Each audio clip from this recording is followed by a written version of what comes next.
Are you a person working abroad and confused about the taxation structure that is applicable to you in India? Then in this video, I am going to explain everything about taxation structure relating to non-resident Indians. Hi, I am PRITISH Burton and welcome to a brand new video on our taxation series. So before getting into the taxation structure, we need to understand who is a non-resident Indian as per the tax laws. So according to our tax laws, first we need to understand who is a resident. In order to be a resident, he needs to fulfill two basic conditions. First one is he needs to stay in India for a period of more than 182 days in the previous financial year. And the second condition is that he needs to stay in India for a period of more than 60 days in the previous financial year, and in the preceding 4 years he needs to stay for a period beyond 365 days. If he does not satisfy any one of these conditions, then he is considered as a non-resident. In case if you are an Indian citizen working abroad or crew of an Indian ship, then only the first condition is applicable to you and the second condition does not apply to you in order to determine your residential status. So in this case, even if one of the basic conditions is not met, then you are not considered as a resident but a non-resident. The most important question that comes to the mind of a non-resident Indian is whether he should file the income tax return in India.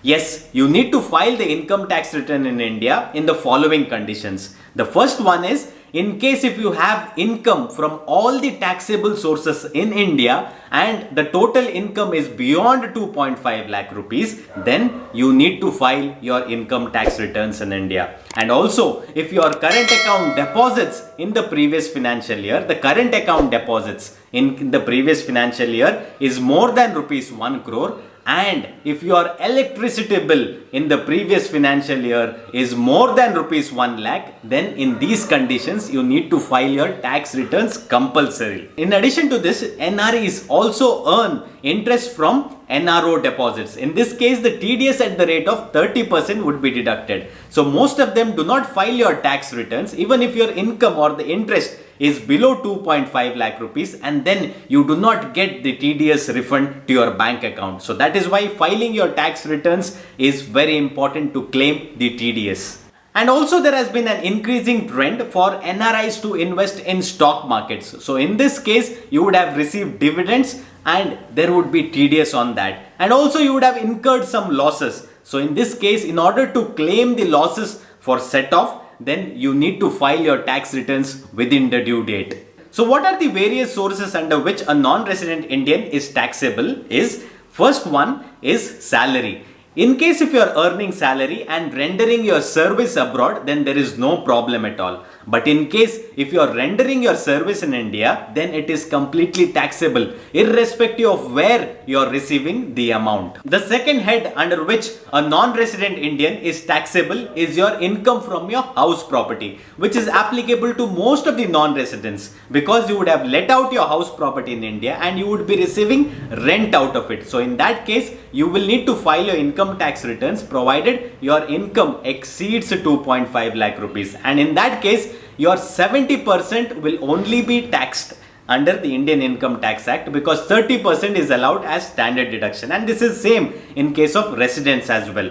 And in case if you have availed any housing loan to buy the property, then even the interest that you pay will be allowed as deduction under the Income Tax Act under section 24, and the principal repayment that you make is allowed as deduction under section 80C up to the tune of rupees 1.5 lakh rupees. The next head which is applicable to a non-resident Indian is business income. In case if you have any business interest in India, then the income that you get of your business is taxable as per your tax slabs. So in case if you fall under the 20% or 30% bracket, the same is applicable to you as well.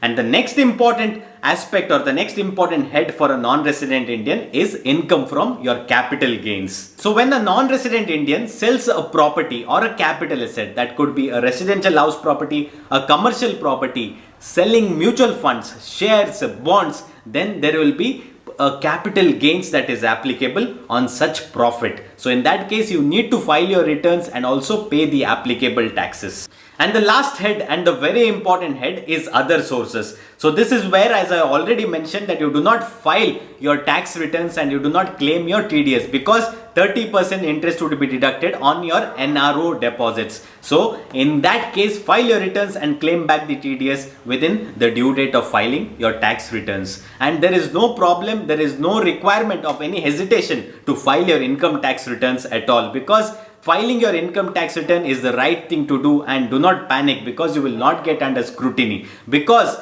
it is important to file your tax returns in time, and that is beneficial to you in many of the cases which we are going to discuss in the other videos. The next important question that most of the NRIs have in mind is that we have NRI deposits. And in case of NRI deposits, you would be receiving NRI deposit interest. So in that case, whether it is taxable, it is not taxable in India, it is completely exempt. And the second question is that whether this is included in the 2.5 lakh basic exemption limit. Since it is an exempt income, it should not be added to 2.5 lakh basic exemption limit, which is required to determine whether you need to file your tax returns or not. In case if you are a resident and a senior citizen, your tax slab would be 3 lakh basic exemption limit. But in case of non-resident, that is not applicable at all, and only 2.5 basic exemption limit is to be considered. The next question is, what about the deductions that are applicable to residents in case if you invest in insurance, PPF or tax saving schemes, then whether it is applicable to non-resident Indians? Yes, it is applicable to non-resident Indians as well. In case of ATC, it is 1.5 lakhs. I have made a separate video in case of tax saving for the year 2022. Please have a look at it. But there is a catch here. In case of a non-resident Indian, you cannot open a PPF account and you cannot invest in Sukanya Samriddhi scheme in case of a girl child, and also senior citizen saving scheme is not applicable to non-resident Indians. Now this is a practical aspect in case of non-resident Indians and you have capital gains. So in that case, if your income does not exceed 2.5 lakh rupees, say for example you have short-term capital gains and you do not exceed 2.5 lakh basic exemption limit, whether you are taxed in India. So then in that case, the basic limit that is applicable is not applicable, because it is considered as special income and you will be taxed at a flat rate of 15%.